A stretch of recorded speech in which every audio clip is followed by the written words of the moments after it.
আসসালামু আলাইকুম রহমতুল্লাহি ওবরকাতুহু। সম্মানিত দর্শক, ডক্টর মোহাম্মদ ইউনূসের সরকার এবং দল হিসেবে জামায়াতে ইসলামীর মধ্যে যে একটা দহরম মহরম সম্পর্ক, এটা মোরালেস আমরা সবাই জানি। বর্তমান অবস্থা হলো যে এই দুটো শক্তিশালী গ্রুপের মধ্যে যারা রাষ্ট্র ক্ষমতা চালাচ্ছেন তাদের মধ্যে এবং জামাতের যারা কর্তা ব্যক্তি রয়েছেন তাদের মধ্যে গত ১৪ মাসে ৩-৪ বার করে সম্পর্কে টানাপোড়েন আমরা দেখেছি।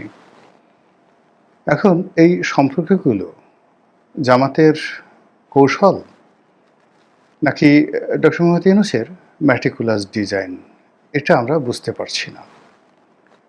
মূল কারণটা হলো জামাত এবং ডক্টর মোহাম্মদ ইউনূস গত ১৪ মাসে আমাদের কাছে তাদের যে পোর্ট্রেট, তাদের যে প্রতিচ্ছবি, তাদের যে ক্যারেক্টারিস্টিক্স অর্থাৎ চরিত্রের যে সত্তা এবং তাদের ধ্যান ধারণা সম্পর্কে যে ধারণা আমাদেরকে দিয়েছেন, তাতে করে আমাদের মতো যারা আমজনতা আমরা শুধু দেখেছি, শুনেছি, কিন্তু কিছুই বুঝিনি। না জামাতকে বুঝেছি, না ডক্টর মোহাম্মদ ইউনূসকে বুঝেছি। সে বিখ্যাত গানের মতো, আইলাম আর গেলাম, পাইলাম আর খাইলাম ভাবে, দেখলাম শুনলাম কিছুই বুঝলাম না। গত ১৪ মাস ধরে জামাত এবং সরকারের মধ্যে যে লীলা খেলা,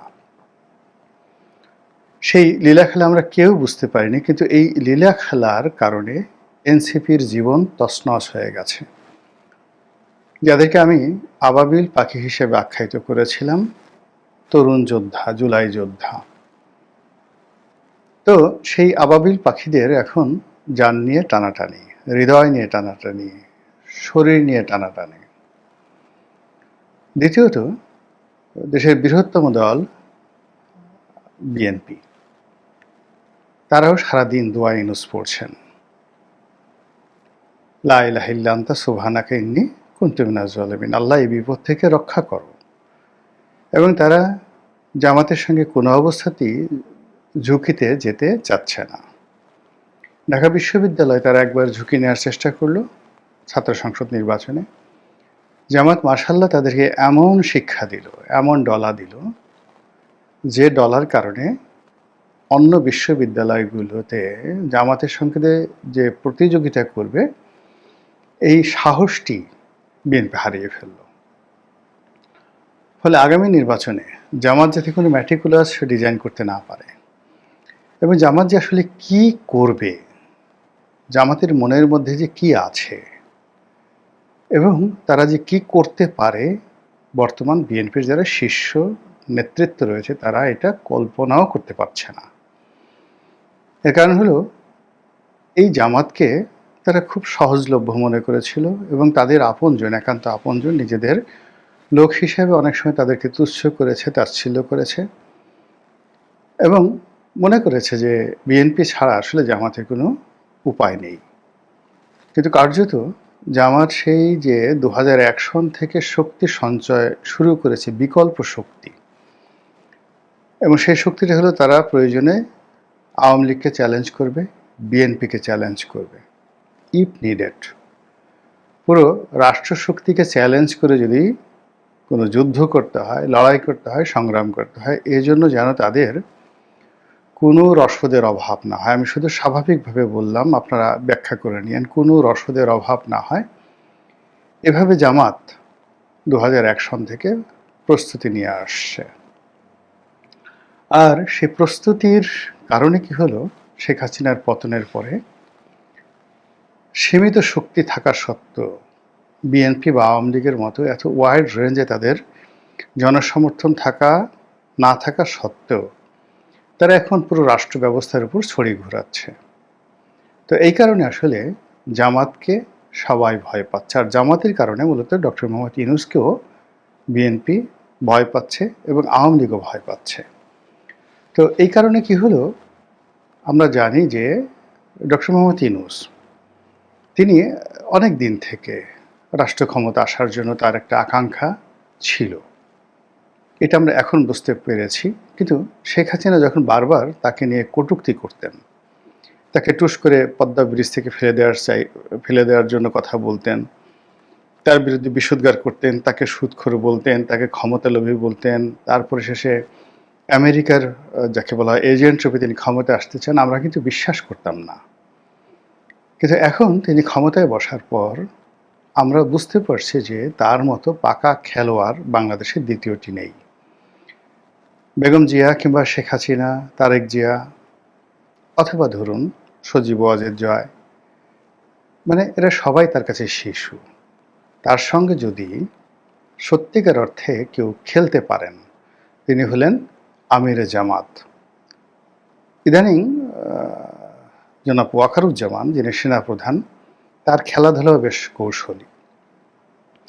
এর কারণ হলো একটা মানুষ যত কম রাগ হয়, যত কম কথা বলে এবং প্রতিপক্ষের কথা যত বেশি শুনে এবং তাকে নিয়ে যত নেতিবাচক কথাবার্তা হয়, এগুলো যত অ্যাভয়েড করতে পারে, আপনি সেই মানুষটির সম্পর্কে বেশি সতর্ক হবেন। তো সেক্ষেত্রে আমিরে জামাত মনে করেন যে তাকে নিয়ে সেই ইল্লু বিল্লুরাও গালাগাল করেছে। আবার আমেরিকাতে গিয়ে সেই ইল্লু বিল্লুর সঙ্গে তিনি দেখা সাক্ষাৎ করেছেন। তো এই হলো তার ধৈর্যের লেভেল। আবার জনাব ওয়াকারুজ্জামানকে যারা খুব গালাগালি করেছেন অকথ্য ভাষায়, অশ্লীল অশ্রাব্য ভাষায়, তিনি তাদেরকে সন্তান রূপে বুকে টেনে নেয়ার জন্য তিনি উদারতা দেখিয়েছেন। আর ডক্টর মোহাম্মদ ইউনূস তার 3-0 থিওরির মতো করে নিজের সমস্ত ইচ্ছা শক্তিকে, রাগ, ক্রোধ, কামকে এমন একটা শূন্য তার পর্যায়ে নিয়ে এসেছেন যে মানুষজন বলছে তিনি রাগ করছে না, মানুষজন চিৎকার করছে তাও তিনি নড়াচড়া করছে না, তিনি তার মতো করে চলে যাচ্ছেন। তো এইরকম একটি অবস্থা, সেই অবস্থার মধ্যে 14টি মাস চলে গেছে। চলে যাওয়ার পর এখন মূলত দুটো শক্তি আমার দৃষ্টিতে। একটা হলো সরকার, যেখানে ডক্টর মোহাম্মদ ইউনূস তার বিখ্যাত 3-0 থিওরি, সেই 3-0 থিওরি অনুযায়ী সারা দুনিয়াকে তিনি পাগল বানিয়ে ফেলেছেন যে তার যে নীতিমালা, তার যে উদ্ভাবন, সেই উদ্ভাবন যদি অনুসরণ করেন এই পৃথিবীতে দারিদ্রতা থাকবে না। এই পৃথিবীতে কোনো কার্বন নিঃসরণ হবে না, জিরো কার্বন। তো কোনো বেকার সমস্যা থাকবে না। এরকম 3টা জিরো থিওরি, ভালো কথা। এখন সমস্যা হলো যে আপনারা সবাই জানেন যে ওনার এই 3-0 থিওরি যদি পালন করতে হয় আপনাকে, তাহলে আপনি অবাক হয়ে যাবেন যে পৃথিবীতে সবচেয়ে বেশি কার্বন নিঃসরণ করে হলো গরু। এই গরু নিঃশ্বাস প্রশ্বাস এবং গরু যে বায়ু ত্যাগ করে পশ্চাৎদেশ দিয়ে, এই বায়ু ত্যাগের ফলে সবচেয়ে বেশি কার্বন নিঃসরণ হয়। তো এই গরু কিভাবে আপনি যাকে বলা হয় মেরে ফেলবেন, বা গরুর সেই পশ্চাৎ দেশে আপনি কিভাবে তালা লাগাবেন? আরও অবাক ব্যাপার হলো যে পৃথিবীর প্রায় 600 কোটি মানুষ আছে, তারাও কিন্তু প্রচুর কার্বন, শুধু নয় প্রচুর কার্বন ডাই অক্সাইড তারা সেই নিঃসরণ করে, নাক দিয়ে করে, পশ্চাৎ দেশ দিয়ে করে, এবং মানুষ যত বুড়া হয় তত বেশি বেশি কার্বন তার পিছন দিক থেকে বের হতে থাকে। এখন এই জিনিসগুলো আপনি কিভাবে বন্ধ করবেন? অনাদিকাল থেকে বা প্রাচীনকাল থেকে এই মানুষের গুড়গুড়ানি পেটের মধ্যে, পুটপুটানি পেটের মধ্যে, এটা একটা ভীষণ রকম, মানে একজন সুস্থ সবল মানুষ ডেইলি অন্তত অন অ্যাভারেজে 100 বার তার নিজের, মানে ইচ্ছাই হোক অনিচ্ছাই হোক, সে 100 বার বায়ু ত্যাগ করে। আর যদি তার শরীর অসুস্থ থাকে তাহলে এটা কখনো কখনো 300, 400, 500 এই পর্যায়ে চলে যায়। তো একটা মানুষ যে প্রতিদিন কত কেজি বায়ু ত্যাগ করে, কত কেজি কার্বন ত্যাগ করে, এটা কল্পনা করলে মাথা খারাপ হয়ে যাবে আপনার। এখন এটা কি করে ডক্টর মোহাম্মদ ইউনূস বন্ধ করবেন তার 3-0 থিওরি অনুযায়ী, এটা আমার খুব জানতে ইচ্ছা করে। আমার যদি কখনো সুযোগ হতো আমি ওনাকে এই বিষয়টা প্রশ্ন করতাম। তো যাই হোক, তার 3-0 থিওরি সারা দুনিয়াতে খুবই জনপ্রিয়। বাংলাদেশে এই 3টা শূন্যর একটা শূন্য এখন পর্যন্ত বাস্তবে রূপ লাভ করা তো দূরের কথা, এই 3টি শূন্য মূলত বাংলাদেশে ওনার যে সফলতা, সেই সফলতাকে রীতিমতো ঘোড়ার ডিমের পর্যায়ে পৌঁছে দিয়েছে। এখন জামাতেরও ৩টি শূন্য রয়েছে দুটো অ্যাঙ্গেলে, মানে তাদের থিওরি বলতে এখানে প্রথম থিওরি হলো তারা শাসন ক্ষমতায় গিয়ে আল্লাহর আইন প্রতিষ্ঠা করতে চায়। দ্বিতীয়ত হলো তারা সৎ লোকের শাসন চায়। তাদের দৃষ্টিতে শাসন কর্মে যারা নিয়োজিত হবে তারা সবাই সৎ হবেন। আর ৩ নম্বর হলো ইনসাফ ভিত্তিক দাড়িপাল্লা। সেই দাড়িপাল্লাটা জাস্ট একটা উদাহরণ বলি যে একজন মেথর, এ সমাজে একজন মেথরের যে মূল্য থাকবে, অধিকার থাকবে, ক্ষমতা থাকবে, একজন জামাতের আমির যিনি হবেন, আমিরুল মুমিনিন, তার ক্ষমতা সেম থাকবে। এখন আপনি গিয়ে একটু দেখেন তো যে তারা এই যে জামাতের আমিরের বাসভবন এয়ার কন্ডিশন রয়েছে, আর যে কোনো একটা ইউনিয়ন জামাতের আমিরের বাসায় এয়ার কন্ডিশন আছে কি না। তাহলে এই ইনসাফের যে বিষয়টি, সেই ইনসাফের বিষয়টি যেভাবে আমরা গল্প শুনে আসছি হযরত উমরের, হযরত আলীর এবং যাকে বলা হয় হযরত আবু বকর সিদ্দিক রাদিয়াল্লাহু তাআলা আনহুয়ের, এবং তাদের সেই ইনসাফটা এমন পর্যায়ে ছিল যে তারা কেবলমাত্র নিজেরা নয়, তাদের যারা সঙ্গী সাথী তাদের মধ্যে তাদের সেই চরিত্রটা এভাবে ফুটে এসেছিল যে হযরত আলী রাদিয়াল্লাহু তাআলা আনহুর যারা বন্ধু ছিলেন বা হযরত আবু বকর সিদ্দিক রাদিয়াল্লাহু তাআলা আনহুর ঘনিষ্ঠ যারা বন্ধু ছিলেন, মোরাললেস তাদের চরিত্র, আচার আচরণ, চালচলন একই প্রকৃতির ছিল। তো সেক্ষেত্রে বাংলাদেশে যারা জামাত করেন, তো সেই জামাতের যারা বিভিন্ন সময় বরপুত্র, সেই বরপুত্রদের যে চরিত্র, সেই চরিত্র আপনি 1971-এ, 1972-এ, 2025-এ আপনি তাদের সেই বরপুত্রদের চরিত্র দেখলেই বুঝতে পারবেন যে তারা যে ইনসাফ চাচ্ছে সেই ইনসাফের বাস্তবতা কতটুকু আছে। এগুলো হলো তাদের থিওরিটিক্যাল বিষয়। প্র্যাকটিক্যাল যে রাজনীতি, সেই প্র্যাকটিক্যাল রাজনীতিতে আমরা গত কয়েক বছর যাবৎ যেটা দেখে আসছি সেটা হলো গত 15 বছর ধরে নয়, ঠিক এটা 2001 সন থেকে যদি এই পর্যন্ত ধরেন 25 বছরে তাদের যে রাজনীতি, এটা মোরাললেস গুপ্ত রাজনীতি, গোপনে। তাদের বেশিরভাগ কর্মকাণ্ড গোপন। তারা কি পড়ে, মানে কি ধরনের বই পুস্তক অধ্যয়ন করে, তাদের থিওলজি কি, তারপর তাদের উদ্দেশ্য কি, তাদের যে রাজনৈতিক কর্মসূচি, নেতা নির্বাচন, নেতা সিলেকশন এবং প্রতিটা নেতার যে দায়িত্ব এবং কর্তব্য, এটা গোপন। এর যে গত 25 বছর যাবৎ যদি গোপন বললে ভুল হবে, জামাত বাংলাদেশে যখন থেকে বিতর্কিত হয়ে আসছে সেটা হল 1971 সন থেকে, ঠিক সেই মুহূর্ত থেকে তারা গোপন কর্মকাণ্ড চালিয়ে যাচ্ছে। তাদের মধ্যে থেকে কারা কোন ক্যাটাগরিতে আলবদরের সদস্য হলো, তাদের মধ্যে থেকে কারা কোন ক্যাটাগরিতে রাজাকার হলো আর শামস হলো, তারপরে শান্তি বাহিনী গঠন করতে গিয়ে মুসলিম লীগের সঙ্গে তাদের কিভাবে কোঅপারেশন হলো, আপনি এই দলিল, এই দস্তাবেজ আপনি এখন পর্যন্ত জামাতের কোনো অফিস থেকে কেউ খুঁজে পায়নি। এই হলো তাদের গোপন কর্মকাণ্ড। তারা সমাজে বিভিন্ন মানুষের সঙ্গে গোপনের সম্পর্ক স্থাপন করে, অনেকটা হিজবুত তাহরির মতো। বাংলাদেশে হিজবুত তাহরির একেবারে 100% একটা গোপন সংস্থা। এটা এত গোপন যে তারা তাদের যে আমির, বাংলাদেশের আমির, তাদের নাম প্রকাশ করে না, এমনকি ওই দলের হাতে গোনা 2-1 লোক ছাড়া। হিজবুত তাহরির বাংলাদেশের প্রধানকে, সারা দুনিয়ার প্রধানকে, এটা কেউ জানে না।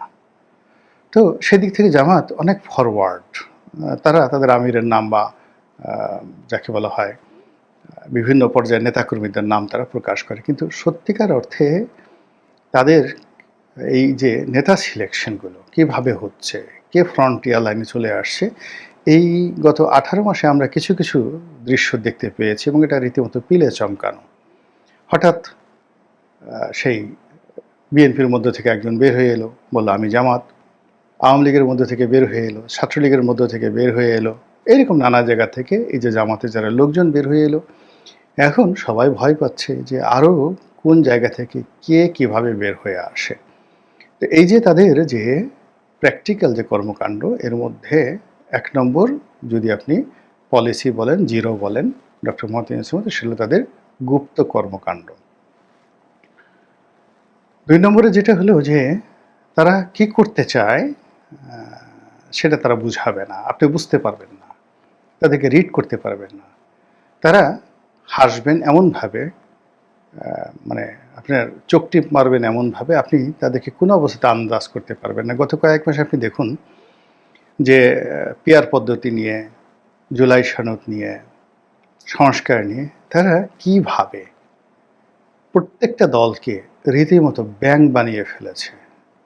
এমনভাবে কথাবার্তা বলেছে যে তাদের প্রতিপক্ষরা রীতিমতো লম্ফঝম্প করেছে এবং সমস্ত শক্তি ক্ষয় করে, ব্যাঙের মতো লাফ দিয়ে সমস্ত শক্তি ক্ষয় করে যখন একেবারে চুপচাপ বসে পড়েছে, অমনি জামাত গিয়ে গোল দিয়ে বসেছে। তো এই যে তাদের দ্বিতীয় যে থিওরি বা দ্বিতীয় যে শূন্য, সেটি হলো আপনি তাদেরকে বুঝতে পারবেন না। ৩ নম্বরে যে জিনিসটা হলো সেটা যে তাদের কানেক্টিভিটি এবং তাদের ডেন্ট অ্যান্ড বেন্ড, মানে যত কিছু হোক না কেন, আঘাত আপনি করেন না কেন, তারা রেসপন্ড করবে না অন্য সবার মতো। বিএনপি বা আওয়ামী লীগ যেভাবে রেসপন্ড করে, তারা সেভাবে রেসপন্ড করে না।